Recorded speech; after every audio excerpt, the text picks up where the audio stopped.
Chers membres d'Église et chers amis, bonjour. Je vous lis aujourd'hui les versets 10 et 11 du chapitre 3 de la lettre de Paul aux Colossiens. Vous avez revêtu le nouveau, qui se renouvelle en vue de la connaissance, selon l'image de celui qui l'a créé. Il n'y a là ni grec, ni juif, ni circoncis, ni incirconcis, ni barbare, ni scythe, ni esclave, ni homme libre, mais le Christ est tout et en tous. Je vous relis le même passage dans la traduction en français courant. Vous avez revêtu l'être nouveau que Dieu, notre Créateur, renouvelle continuellement à son image, pour que vous le connaissiez parfaitement. Il n'importe donc plus que l'on soit païen ou juif, circoncis ou incirconcis, non civilisé, primitif, esclave ou libre. Ce qui compte, c'est le Christ qui est tout et en tous. Voici le beau commentaire que fait la TOB de ce verset 10 qui introduit notre lecture. L'homme nouveau traduit la transformation radicale de l'existence signifiée par le baptême. L'Ancien Testament annonce le renouvellement de l'homme sous l'influence de l'Esprit qui lui donne un cœur nouveau, capable de connaître Dieu. Le prophète Ézéchiel écrit au chapitre 36 de son livre « Je vous donnerai un cœur nouveau et je mettrai en vous un souffle nouveau. J'ôterai de votre chair le cœur de pierre et je vous donnerai un cœur de chair.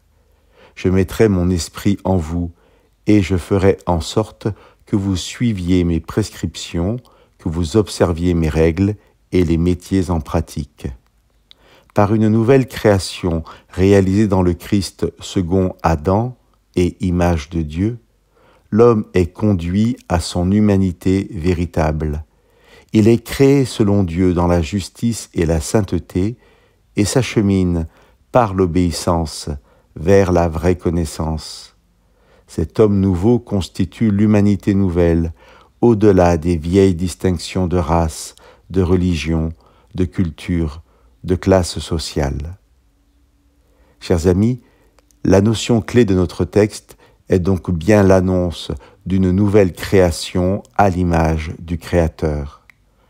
Ce qui avait été accompli dès le commencement par Dieu, en Adam, mais dont nous n'avons plus qu'une vague idée à cause du mal qui s'est développé sur cette terre, Dieu le renouvelle, l'accomplit à travers la venue du Fils éternel, fait véritablement homme à notre ressemblance.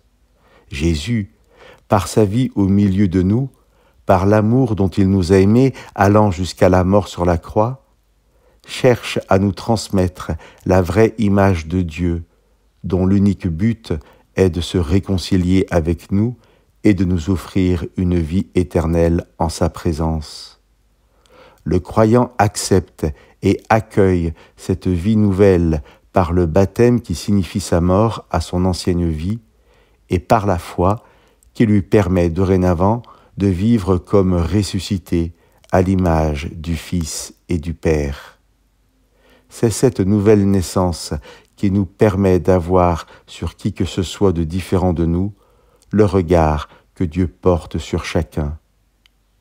Il n'importera donc plus que l'on soit ceci ou cela, mais c'est le Christ qui sera tout et en tous, source de vraie liberté qui permet d'accueillir l'autre comme notre vis-à-vis, notre égal, notre frère et notre sœur. Chers amis, laissons-nous transformer par l'Esprit de Dieu et soyons, pour chacun de ceux qui nous entourent, une bénédiction par le regard que l'on portera sur lui.